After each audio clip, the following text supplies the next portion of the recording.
Labdien, dārgie draugi! Mēs esam Brīvības studijā. Šodien pie mums viesos ir Jānis Danos.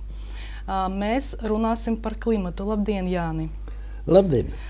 Gribu jums pajautāt, vai Davosas fórumam ir izdevies atcelt fotosintēzi un mūsu planēta smok no uguļskābās gāzes pārpilnības? Es gribu jums teikt, ka es neielaidīšos tādos politiskos strīdos un fórumos. Es runāšu šoreiz pilnīgi konkrēti par CO2, jo tas ir pats vainīgais, pa kuru visu iet tās runas. Un līdz sākšu ar to, ka CO2 mērījumi un viss, kas ir fórumos un viss tas pārējais, balstās uz visādiem mērījumiem, uz zinātnieku slīdzeniem, un tur ir vesela jūra no pretrunīgiem viedokļiem. Vieni saka vienu, otri saka otru. Nemaldīsimies šinī džunglī, bet ķeršos pie viena ļoti konkrēta jautājuma. Kas tad ir CO2? Cik viņš ir šodien, cik viņš bija vakar, cik viņš bija pirms 100 gadiem un cik viņš bija pirms 150 gadiem. Šie dati mums visi ir pieejami.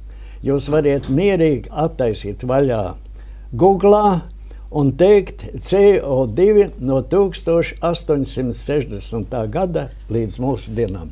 Jebkurš viņu var apskatīt. Un tur ir tas fantastiskais jautājums, kad raud par to, ka mums tagad CO2 ir 0,04% gaisā. Un ka tas ir ārkārtīgi daudz. Un kad apmēram pirms 10, 15, jeb 20 gadiem viņš bija uz pusi mazāk. Bet paskatīsimies, kas tad pasaulē ir bijis. Tad pirms visas rūpniecības, pirms visas šī, kā saka, CO2 ražošanas un tā tālāk, CO2 1860. gadā. Es tagad paņemu pirmo tabeli, un te ir parādīts 1810.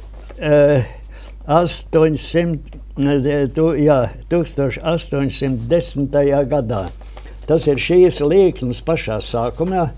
Te ir CO2, un tur ir redzams, ir 450 miljonās daļas, tas ir 0,045. Tas ir vairāk nekā šodien. Tad otrs pīķis, ko mēs varam redzēt, ir 1940. gadā. Tas ir šitie otrs pīķis.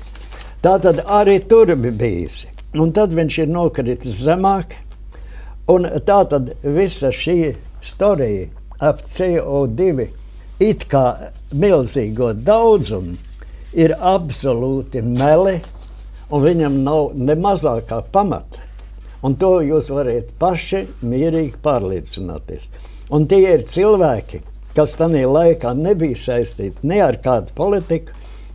Tie bija pirmie zinātnieki, kas iemācījās izmērīt CO2 daudzumu gaisā. Un te ir otra skaista tabelīte, kurā atkal ir ļoti skaisti redzams, kad šitie arī tas pats ir apmēram atkārtojās tie paši gadi, bet tur ir tā ārkārtīgi skaistā parādījusies tāda viļņota līknīte, un kurai atkal tas izsitiens ir ap 1940. gadu, kurā arī bija lielā temperatūra. Tas bija viss siltākais periods šajā mūsu gada tūkstotī. Un tad pirmais tas lielais pīķis bija ap 1860. gadu. Un visi tie vilnīši, kas ir tanīs grafikās redzami, tie jau attiecās uz 11 gadu saules intensitātes periodiem. Un to neviens šodien neapstrīd, visiem tas ir skaidrs, kad ir šis 11 gadu periods.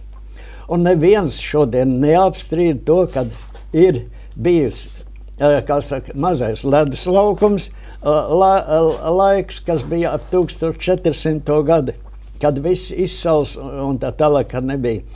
Un bija siltuma periods, tas bija ap Romas impērijas laika, 2000 gadu apakaļ, bija daudz siltāks nekā tagad. Nerunāsim par CO2, bet runāsim par to, ka mūžīgi piesien to, ka CO2 ir tas, kurš rada siltumu.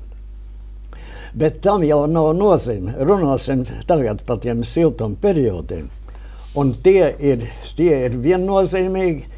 Un tas jautājums, kas ir pats elegantākais, ja jūs paņemsiet jebkuru grafiku, kas ir no IPCC un no šīm organizācijām, augsta ranga zinātniskas organizācijas, kur līknes ir noviltotas, jo oriģinālās līknes ir redzāmas. Un tur, kur parādās šodien, es negribu ielaisties tādīs sīkumos, jo tad mēs aiziesim nebūtībā. Apstāšos tikai pie paša CO2 un temperatūras. Un otrkārt, kas šodien ir pilnīgi skaidrs, kad šī nelaimīgā CO2 Kanādas zaļo dibinātājs Patriks Mors ir pirms kādiem gadiem 15 izstājies no visa tā kluba un ir tas, kas cīnās par CO2 derīgumu. Un viņš ir, Kanādā ir vesela rinda siltumnīcas, kas ir uztaisīts, kuras tiek pabarots ar CO2, un ir panāks fantastisks pieaugums. To visu jūs variet atrast, tā nav problēma. Ja jums tas interesēs, jums iedošu tos linkus un variet paskatīties. Un CO2 un mēs esam, visa dzīvā dabība ir CO2 un ūdens sintēze. Ar saules enerģijas palīdzību tiek uztaisīts šis organiskais savienojums. Un viss tas, ko mēs redzam ap mums, ir saules enerģijas rezultāts. Un viņas viens no tiem nesējiem un visa dzīvības pamatā ir CO2. Un CO2 ir šīs enerģijas pelne, kur saule pārvērš organiskās vielās, un tie esam mēs. Un mums tikai vajag priecāties, ja ir lielāks CO2, tad zaļo, tad viss aug. Ir vajadzīgi divi. Ir vajadzīgs siltums, un otrs ir vajadzīgs CO2. Tas ir mūsu pamats. Gaisma un CO2. Ko lūdzu? Gaisma un CO2. CO2. Tas gaisā viņš ir tikai 0,04%. Viņš ir ārkārtīgi maz. Bet cilvēkam nav tas cilvēkam vajadzīgs, bet viņš ir vajadzīgs augiem. Bez augiem mēs nevaram eksistēt. Un otrs, kas ir ļoti raksturīgi, ja jūs paskatāties pēdējos pasaules datus par apzaļumošanu, tad tas ir fantastiski. Runa par Sahāras tūkstnešošanu. Ir absolūti tīri meli. Jūs varētu atrast to, kad Sahāra pēdējo 40-50 gadu laikā ir spēcīgi apzaļojusies. Pateicoties kam? CO2. Nu, tas ir pilnīgi apcīm redzam. Un trešais, vēlreiz par CO2 runājot. Jūs dzeriet šampanieti. Ja jūs atveriet pudeli, tas šampanietis drusku dabūna sasilt un CO2 no viņa iznāk ārā. Viņam ir tāda patīkama skāpena garša, kad viņš ir ūdenī.